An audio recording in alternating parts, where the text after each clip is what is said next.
Welcome back to the infamous project, and I told you guys there'd be another coupe coming, and well, you can see it sitting behind me.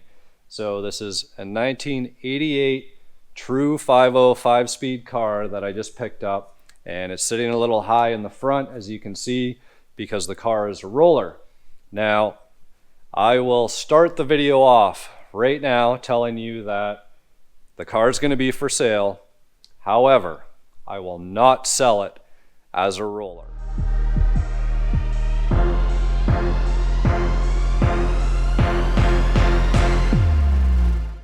This car is going to be for sale. Now, I will not sell it the way that it sits. It's not going to be sold as a roller.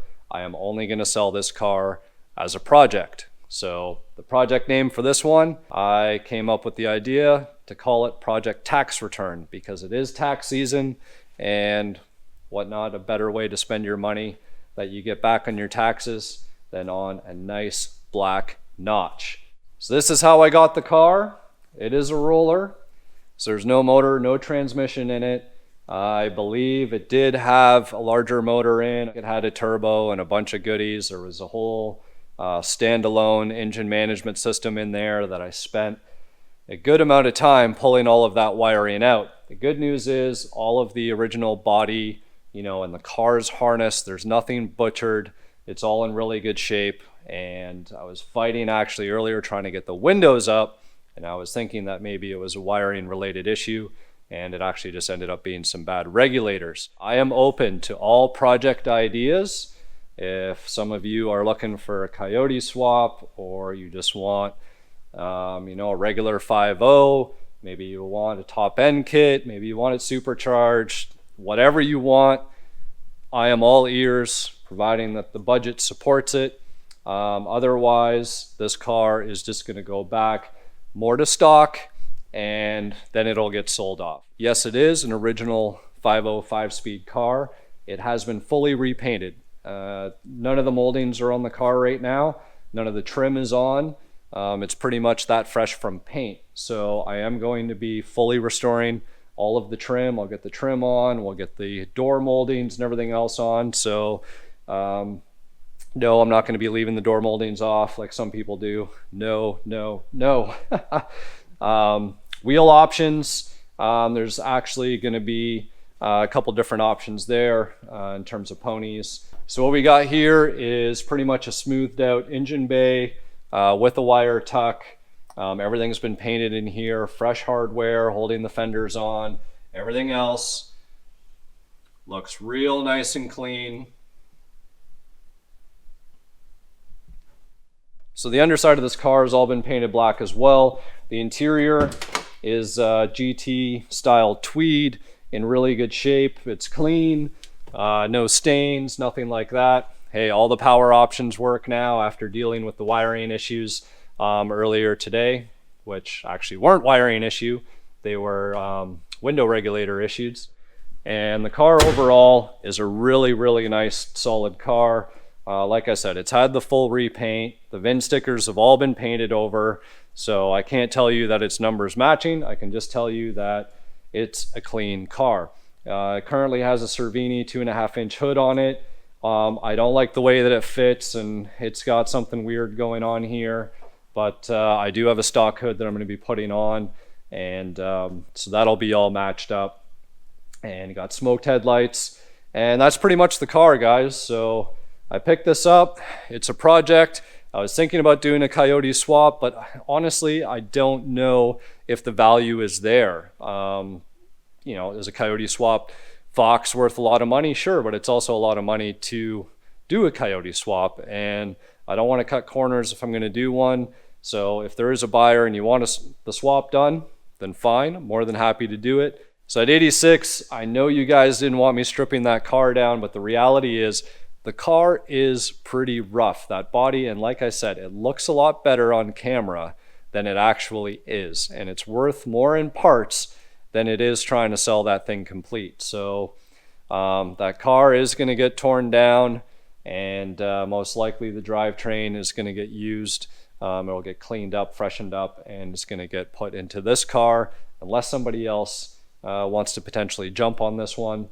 And that's it. That's the update, guys. So I'll run you guys through some of the headaches that I had with pulling out the wiring and getting the window regulator situation fixed up. So have a look at that. So today's adventure has been pulling out some of this wiring. So it's had a standalone harness in here. I don't know what brand this harness is, but there's a lot. And I'm just going through trying to remove all this stuff.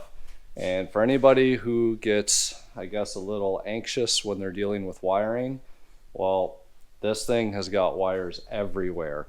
It had all these relays and relay bank all in this passenger side fender well area. So I had to disconnect a bunch of the wiring because this would not pass through the hole in the back of the strut tower here. So clearly all the wiring was passed through before, and then they wired everything into those banks. So getting all that out, documenting it all, just to know where everything went is always important. And you can see in the passenger side kick panel area here, so where your stock computer harness would come down, there is just a boatload of wiring sitting here. So I've been going through all of this, trying to get it sorted out, and there's a whole bunch of wires here that are actually running all the way across over to the driver's side. So then I took the radio out just to see what was going on in here, and despite radio electronics, there's actually an alarm module down in there. So there's a whole rat's nest of wires, and that has actually nothing to do with what I'm trying to remove in terms of engine management. So I'll go over to the driver's side, show you guys that. So I've had to disconnect all kinds of stuff. You can see even in this headlight switch, if you look really closely, looks like they integrated what seems to be a shift light, which I believe is this guy right here.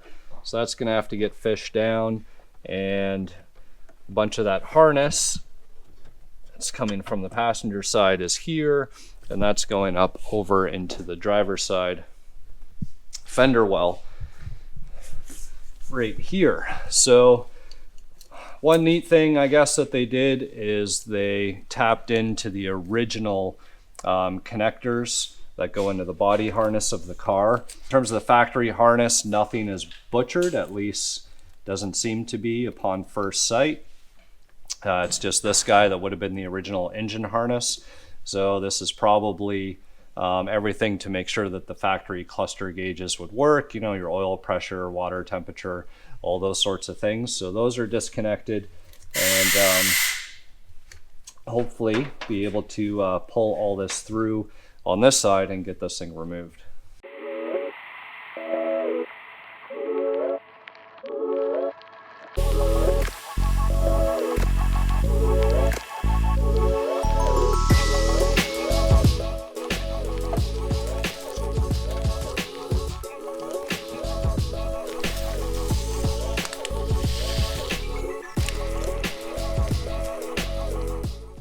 So I managed to get all the wiring harness out and kind of cleaned up things in the engine bay quite a bit here, and especially the rat's nest that was down in the passenger side kick panel. So now the biggest thing was, well, the windows have been down and I wanted to get them back up. So I figured, you know, I'd be able to put power to the car and be able to at least you know, turn the ignition forward and roll the windows up. So I first started with connecting power to the terminal that was in the trunk here. There was a shut-off switch that was integrated into the taillight. Took that out, already put a normal taillight on because they had drilled through the lens for this guy. Needless to say, I hooked power up and I wasn't getting anything at the front of the car.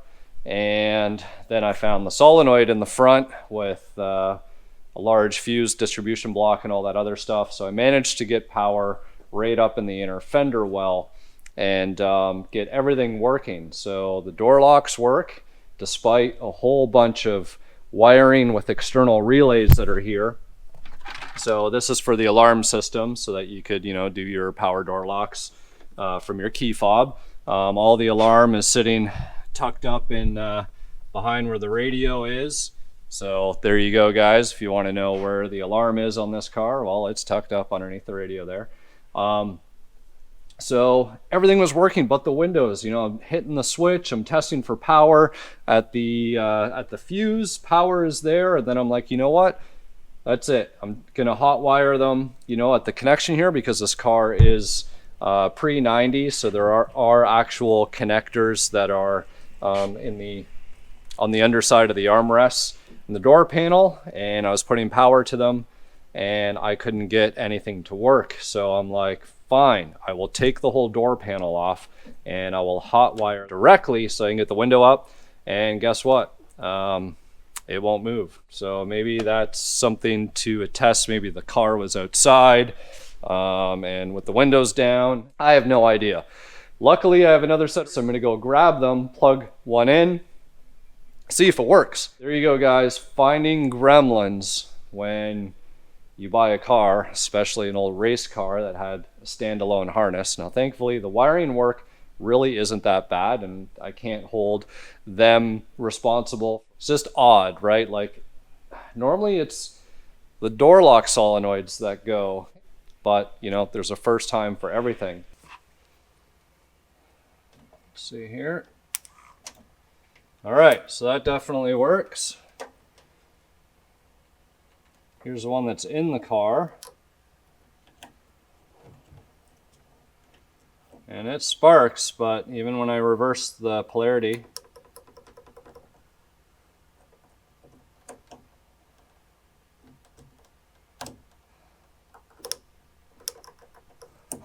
it just doesn't want to go. So gonna have to pull out these 3 bolts and get that changed. Pull the speaker out so I can get my hand in there and get this thing swapped over, and hopefully that's going to solve our problem. What I will do, just to make sure here, oops, let's plug in our connectors.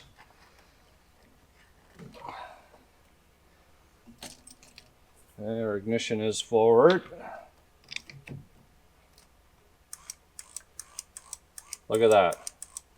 This is crazy. I tell you, between that other motor that I got, that 7 out of 8 injectors were bad, and now getting a clean car like this and window regulators bad, it just goes to show you how old that these Fox bodies are starting to get now. Like the stuff that you would never think goes bad is starting to go bad. So anyways, it is what it is. We figured out what the problem is without too much time. You know, I probably could have spent more time trying to chase wires. So despite all of the wiring, you know, being, I guess, modified in this car, you can tell that when they were literally trying to reuse and retain factory connectors, that they were doing a pretty good and thorough job. So that's why it just really didn't make sense that you know, despite these relays that are here for the door locks, which I understand, keyless entry on your key fob, that's fine, but like, why wouldn't the windows work? So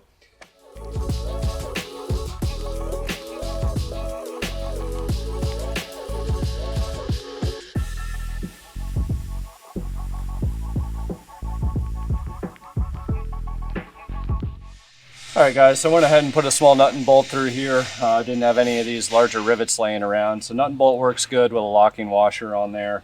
It's really important that you use all of the mounting points for your power options. Just if you don't use all the mounting points for these brackets for the power windows, what happens is they will shift and they will bind on you.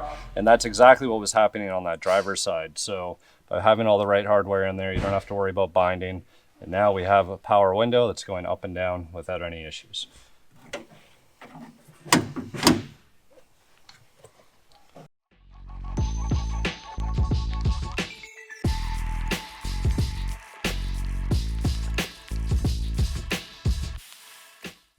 So if any of you are interested in this notch, you can hit me up at info@theinfamousproject.com.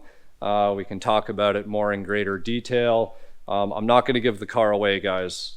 We know what they're worth now and everything else. And of course, I need to be able to make some money on this thing, because if I'm not making money, then I can't be doing these videos. So keep that in mind. if you know somebody looking for a nice notch, this might be the car for them. But I think this is going to be a fun little project, and I'm really excited to see what happens, see who buys it, and see where it goes. Because like I said before, these black notches, they don't last long, and although a black notch looks nice, they're not for me. So I'm going to pass it along to the next guy who really wants a nice clean notch. Here you have it, guys, project tax return. Thanks for tuning in and checking out the video, and stay tuned because there'll be a lot more about this car.